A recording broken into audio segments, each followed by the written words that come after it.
Welcome, dear all, for this NephroTube Online nephrology lecture. In this lecture, I will summarize the role of plasma exchange and the complement inhibitors in ANCA-associated vasculitis. I will start my lecture by mentioning the lines that are used for the induction of remission in ANCA-associated vasculitis. The induction of remission, the lines of management used for induction of remission in patients with ANCA-associated vasculitis depend on the severity of the organ involvement.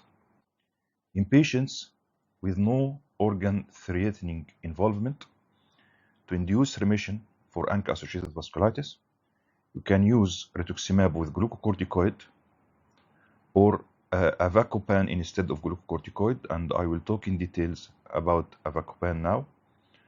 Or you can use cyclophosphamide, whatever intravenous or oral, with glucocorticoid, or again Aopan instead of glucocorticoid. This is in the cases with no organ threatening involvement. For induction of remission in patients with organ threatening involvement or serum creatinine more than 3.5 milligram per deciliter,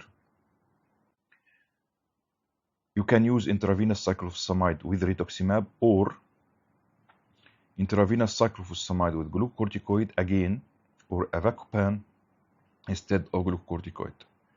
And in these cases with organ threatening involvement and severe renal dysfunction, you can consider plasma exchange.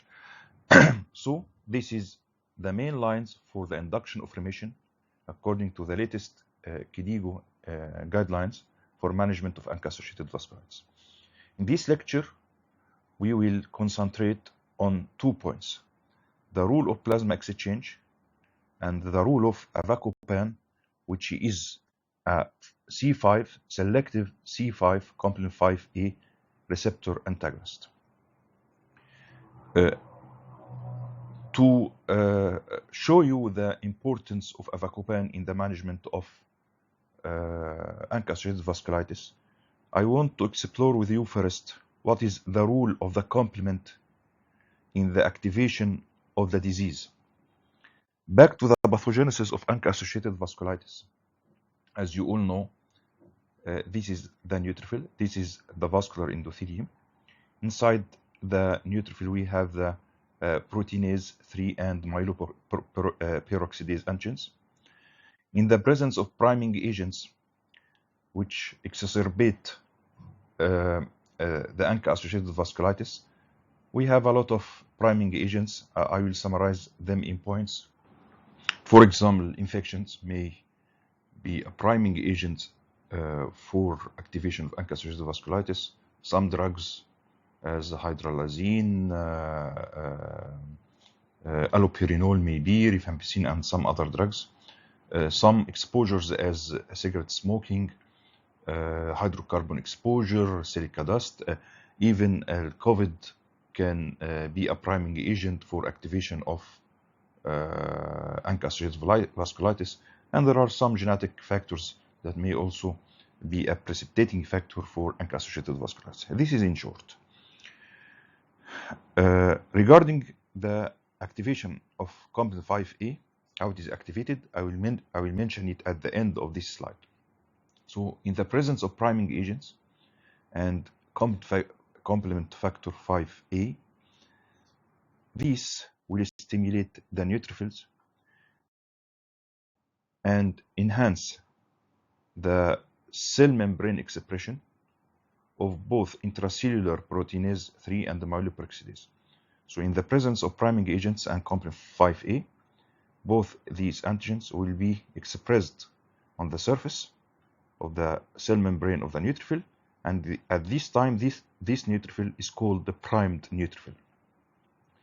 The next step is the cross-link between the ANCA and myeloperoxidase and proteinase 3, and at this time the neutrophil is called activated neutrophil.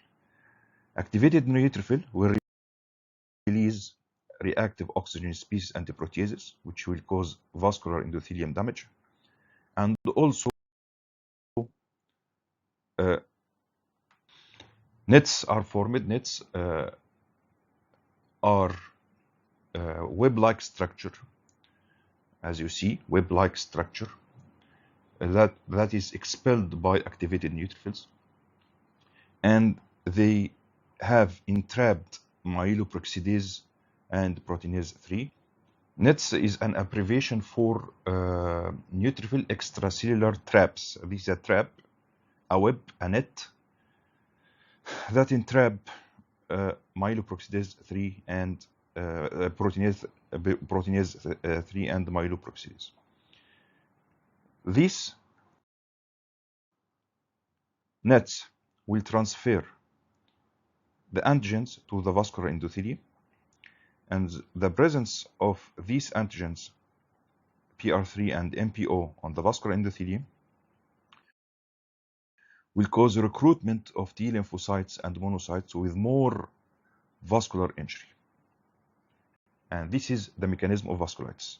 Also, activated neutrophils, beside their release for the reactive oxygen species, proteases, and the release of nets, they activate the alternative pathway. And from here, you will find the activation of and the formation of C5a, which will aggravate more and more activation of neutrophils and more vascular endothelial injury. And from here, inhibition of complement 5a may be effective in induction of remission of ANCA-associated vasculitis. And from here came the role of Aopan, which is a selective C5a receptor antagonist instead of glucocorticoid. This is the theoretical idea for the use of Aopan. What about clinical evidence? The mega trial, Advocate trial, that was published in New England Journal of Medicine in 2021, compared Aopan with prednisone for treatment of ANCA-associated vasculitis. And they found that at 26 weeks, Aopan was non-inferior to prednisone in inducing remission, but at 52 weeks, Aopan was superior in sustaining remission. And the probability of freedom from relapse was higher in Aopan than prednisone. And for sure, Aopan use is associated with fewer glucocorticoid-related toxicity. And this is why Aopan may be replacing glucocorticoid, as it will reduce the toxicity of glucocorticoids. Aopan is not available in my country, Egypt. I don't know if it is available in your country or not. It is used mainly in a dose of 30 milligram twice daily. Some experts use it with a very low dose of glucocorticoids. Some use it without glucocorticoid at all. But whatever the approach you are using Aopan with, it will reduce the toxicity of glucocorticoid. So this is about the role of Aopan in management of ANCA-associated vasculitis. What about the plasma exchange? We mentioned here in the induction of remission that plasma exchange is considered if there is organ-threatening involvement or serum creatinine more than 3.4 milligram per deciliter.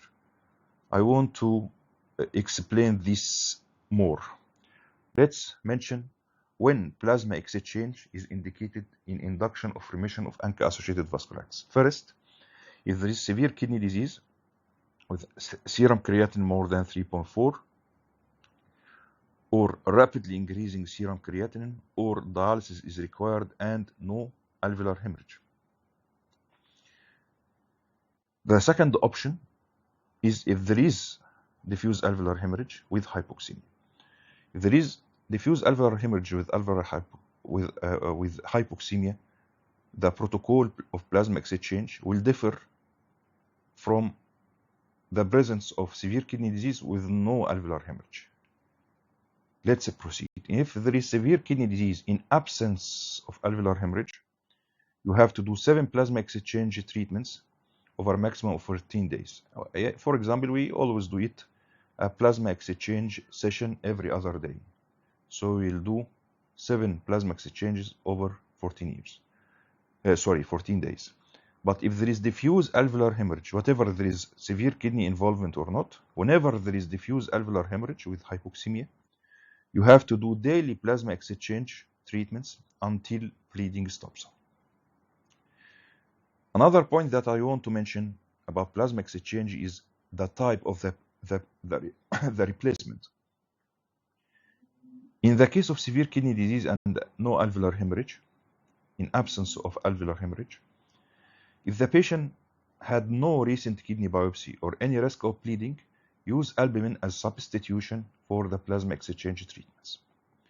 But if the patient had recent kidney biopsy or the patient has bleeding risk, you have to add fresh frozen plasma 1 to 2 liters as a substitution for albumin at the end of the plasma exchange treatment to avoid bleeding tendency and to preserve the coagulopathy of the patient. But if you are facing a case with diffuse alveolar hemorrhage and with hypoxemia, the plasma exchange in the presence of this bleeding should be done exclusively by fresh frozen plasma.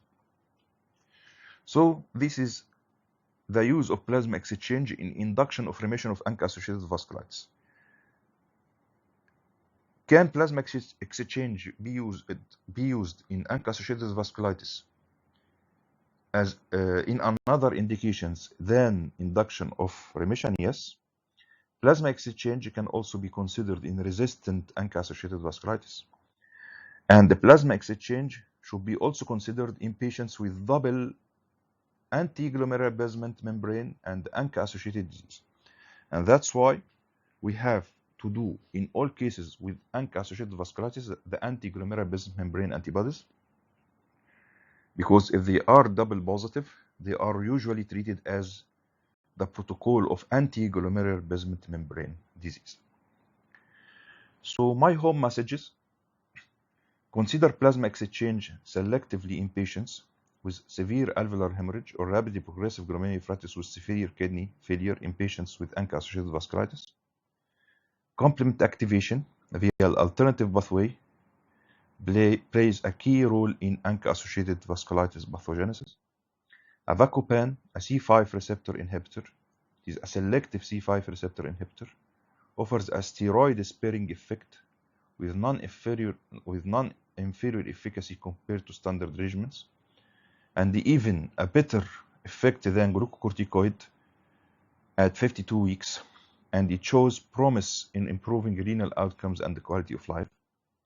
Ongoing studies may further refine the indications and long-term impact of both plasma exchange and complement blockade in management of ANCA-associated vasculitis.